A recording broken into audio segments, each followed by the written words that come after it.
Общедоступной онлайн-трансляции с избирательных участков в Коми на сентябрьских выборах не будет. Такое ограничение ввела Центральная избирательная комиссия России для всех регионов страны. Следить за голосованием смогут только кандидаты в депутаты Государственной Думы и представители партий, участвующих в выборах. Также картинка будет выводиться на большой экран в Общественной палате Коми. Какие еще новшества появятся на избирательных участках, расскажет Наталья Юрина.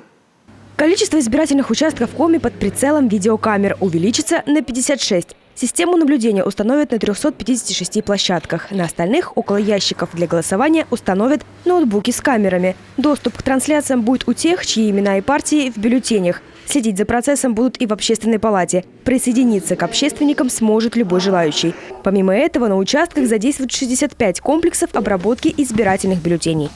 На общероссийском голосовании и на прошлогодних наших республиканских выборах КАИБы работали только один день.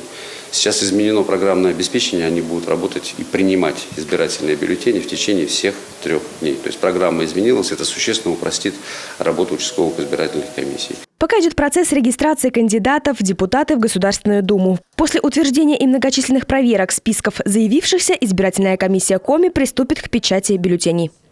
Бюллетени готовят для 100% избирателей. В этом году для выборов депутатов в Государственную Думу типографии необходимо распечатать 1 300 000 с небольшим тысяч экземпляров.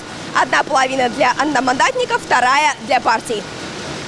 Со стартом печати бюллетеней типография перейдет на круглосуточный режим работы. Для изготовления столь масштабного заказа необходимы десятки тонн бумаги. Все отпечатанные формы считаются вручную. Излишки уничтожают в составе 2 комиссий от избиркома Коми и типографии. Остальные отправляют на участки. Бюллетень имеет защиту сетки. Наносится специальная сетка. То есть идет основной цвет черный, это текст. И защитный цвет состоит из сеточки. Мелкая сетка наносится, которая не воспроизводится ни принтером, ни ксероксом, только офсетной печатью. То есть подделать его довольно тяжело. То есть печать осуществляется, естественно, цвет сетки выбирает заказчик. То есть можно выпускать их разными цветами. То есть обычно зеленый, там розовый идет. То есть когда поступают бюллетени на избирательные комиссии, они уже по цветам видят, на какой участок бюллетень можно отправить. К предстоящим выборам готовятся не только избирательные комиссии, типографии и кандидаты в депутаты, но и избиратели. Пока те, кто хочет проголосовать по месту нахождения. Специально для таких граждан разработан механизм «Мобильный избиратель». Подать заявление о включении в список избирателей по месту пребывания можно до 13 сентября в офисах МФЦ. При себе необходимо иметь паспорт. МФЦ осуществляет прием заявлений о включении в список избирателей, а также заявление об аннулировании данных обращений, если гражданин уже ранее такое заявление подавал в другом месте, для того, чтобы, например, проголосовать у нас. МФЦ оказывает помощь по заполнению данных заявлений.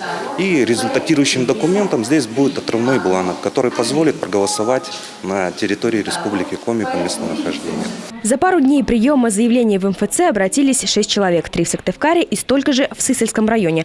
Также заявление о включении в список избирателей по месту пребывания можно подать через портал госуслуги или через территориальную избирательную комиссию. Наталья Юрина, Иван Богомолов, Вячеслав Беспалов, телеканал Юрган.